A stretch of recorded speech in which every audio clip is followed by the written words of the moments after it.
Enchilada Recipe by Lynn Gibson. Stew beef, lime rice, black beans, refried beans, and more. Lynn does our meal planning prior to every travel trailer campout. Lynn decided we would have enchiladas made at home. Then, after a full day's drive, we can warm them up for dinner in St. Augustine. Here is Lynn preparing those wonderful enchiladas in our kitchen at home. So, Lynn, we're fixing to go camping, and you always like making our first meal very simple after we've traveled all day. So, what are you preparing for our first night dinner camping out? I'm making beef enchiladas, so all we have to do is pop them in the microwave tomorrow night, so it'll be nice and easy. I'm starting out with, they'll have the lime rice that's going to go into it. I have garlic. This is the sauce, the red sauce, which I dip my tortilla shells in. I have black beans, refried beans. I put some salsa in, and I'm using stew beef instead of hamburger meat, which also has taco seasoning mix in, and also the cheese. So let's get started. How about that? So I have the meat, and what I'm going to do is I'm just going to squish it up. I could use the blender to do this, but I don't want it mushy. So I've got the green bowl, which is a bigger bowl, so I can add all my ingredients. See, doesn't that look better than just the big old chunks? So I'm going to dump that in the big bowl. Squish that around. And then what I'm going to do is I already made my rice. It's the cilantro lime, which is really good in this. It's a package. You cook it for 90 seconds, not 90 minutes. Lynn's reference to the rice being 90 seconds in the microwave is because the mistake I made was when I put one of these packets in the microwave without reading the instructions, and I set the timer to 9 minutes. When that package exploded in the microwave, it really made a mess. Anyway, back to what Lynn's doing. And you mix that in with the meat. After mixing the stew beef and the rice, doesn't that look good? So next I'm going to add a can of black beans. Now I'm adding the refried beans to the mixture here.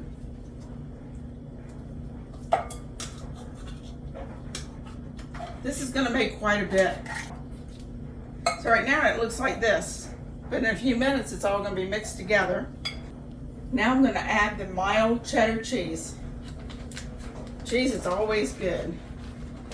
I'm going to use like a half a packet because I'm going to have some on top. And I'm going to mix that together. I'm going to add some mild sauce into this. Just a little bit. I don't want it too spicy. This one has chunkies in it. Then I'm going to mix it all again. And then I'm getting ready to open up these shells. And then we're going to start wrapping in just a minute after I pour my enchilada sauce into my bowl, into my dish. So we have our red enchilada sauce in the pan so it doesn't stick. I have the shells, the enchilada sauce for dipping, the meat, and this is where I roll it. So let's get started. So I'm going to take the shell, I should call it a wrap. I'm going to dip it in here and I'm going to flip it over. I like extra sauce on mine. It's okay if it doesn't get all the way covered. Set it on here, and then I'm going to take my meat mixture, make a log, and then what you do is you grab the sides and you grab the other side and you kind of tuck this in and you roll. You kind of press in the meat and then just stick it in the dish. And they don't have to be perfect. Dip, dip.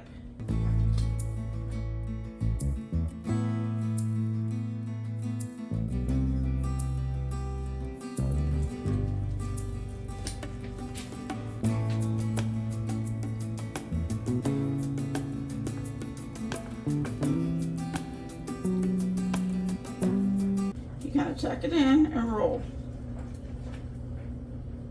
Remember, the bottom side goes down.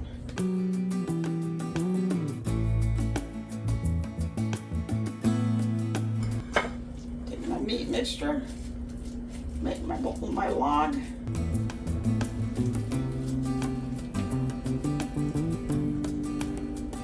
Tuck it in, and let's squeeze the meat back inside there. And I kind of try to go the sides. Bottom side down. Okay, I just dipped and dip. And put my meat mixture. Make my log. Use my bean over there. Grab the side, kind of tuck, and push in the meat and roll it. Doesn't that look good? Can't wait to eat that. And then at the end, that's when you put your cheese on, but I would let it cook a little bit so your cheese doesn't burn.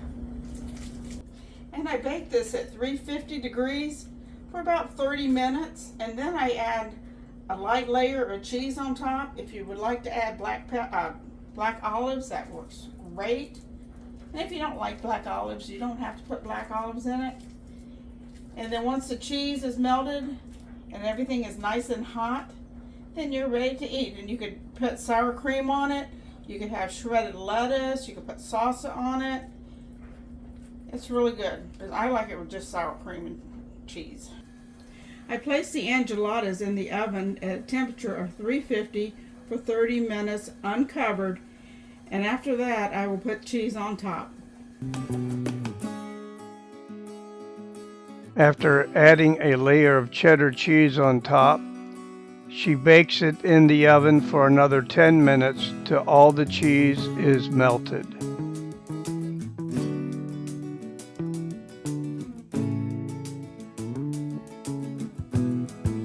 We traveled all day, and now we're ready to eat our dinner here in St. Augustine, Florida.